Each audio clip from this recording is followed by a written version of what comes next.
The mango season is just getting over. In India, it's a big thing.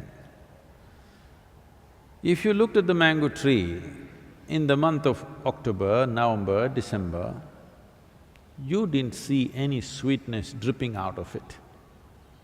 Suddenly in January, February, flowers came.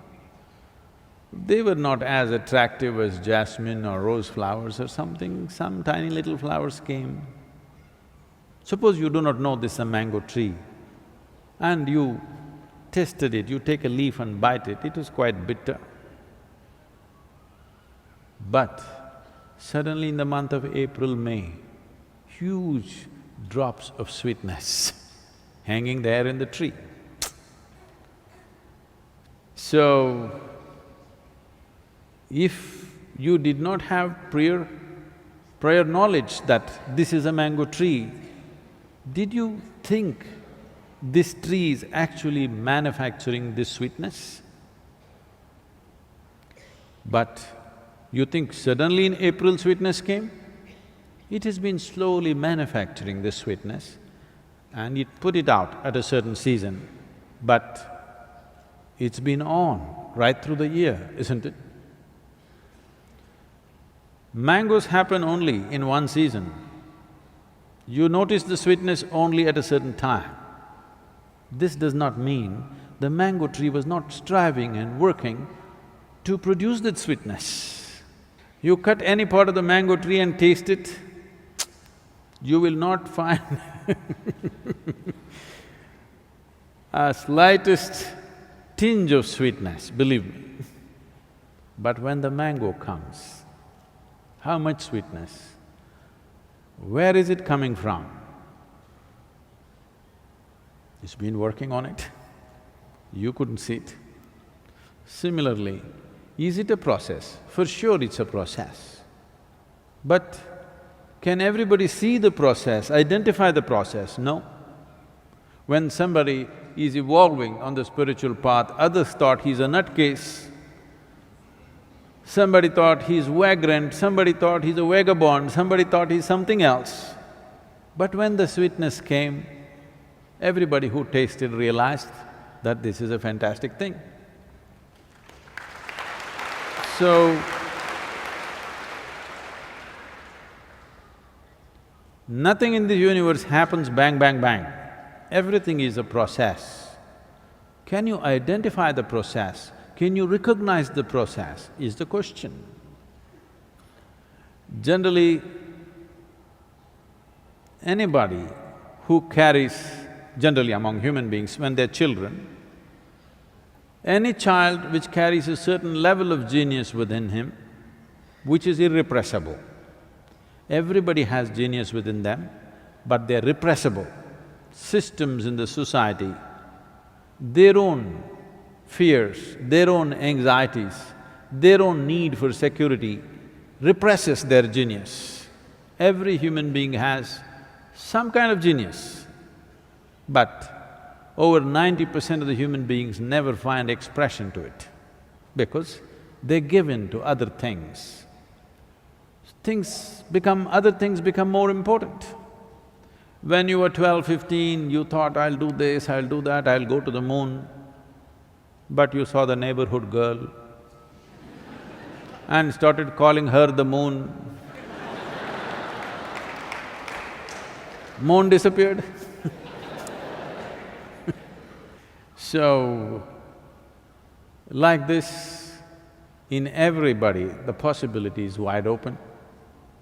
The thing is, can you sustain the process and allow it to become that possibility? Between possibility and reality, there is a distance. Most people neither have the courage nor the conviction to walk the distance.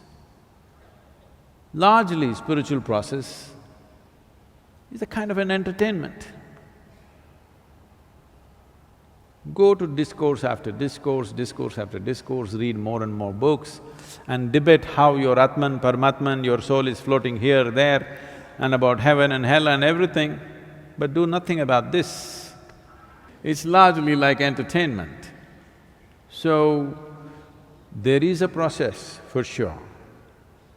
The process can be approached consciously or it may be an unconscious process, but you're doing the right things. This is the beauty of this universe.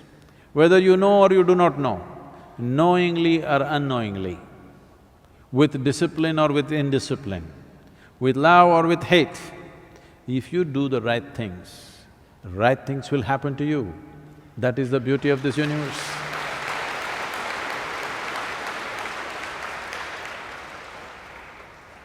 So Adi Shankara said, yogaratova bogaratova. Somehow, either through yoga or boga, somehow do it. Somehow find the truth of your inner nature, because what we are considering as truth is simply this. Whatever works on all levels of life must be the truth, isn't it? Whatever really works on all levels of life must be the truth.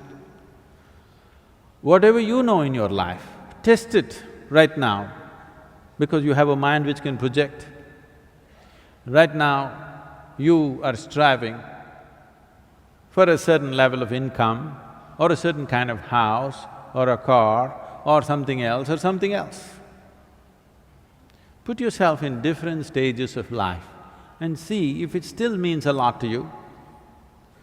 See, suppose not tomorrow, let's say 100 years later, you're on your deathbed.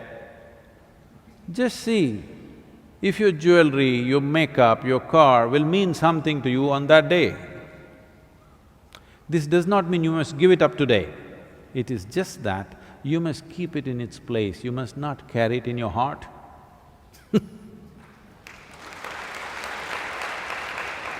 There is a difference between using something and being used by something.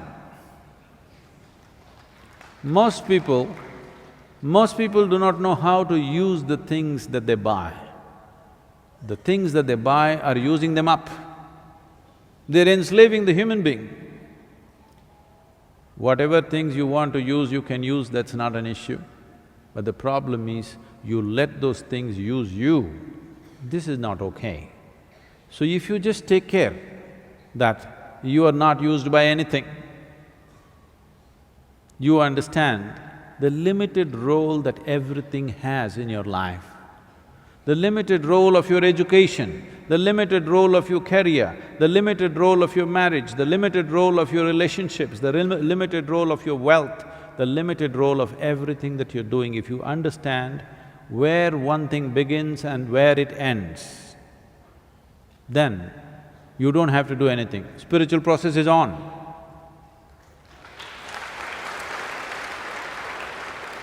When the season is right, the flowers will bloom and mangoes will come.